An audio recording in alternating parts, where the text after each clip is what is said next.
Want to get your dream fruit, Gamepass, or permanent item in Blox Fruits? Here's how trading works and how to use it to your advantage. First, you can only trade in the second or third C. We recommend using the second C as it's less PvP focused. Go to the cafe in second C or mansion in third C. Sit in one of the trade chairs and wait for another player to sit across from you. To start a trade, both players must have a maximum 40% value difference. Also, you're limited to 5 trades every 12 hours.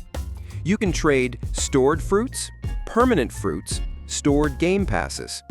Before trading, try to store high-value fruits like Buddha, Venom, Control, or Portal. It helps you start strong and make better deals. Every fruit has a trade value and demand level. To check them, visit bloxfruitsvalues.com.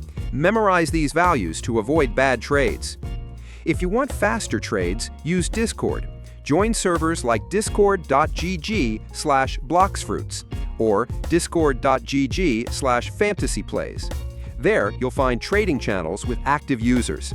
Now let's talk strategy. Upgrading equals trading multiple fruits for one high-value fruit. Downgrading equals trading one strong fruit for several decent ones. Flipping equals upgrading for equal or low value, then downgrading for profit. Aim for 1 to 3 million profit per flip and repeat to grow your inventory fast. That's how trading works in Blox Fruits.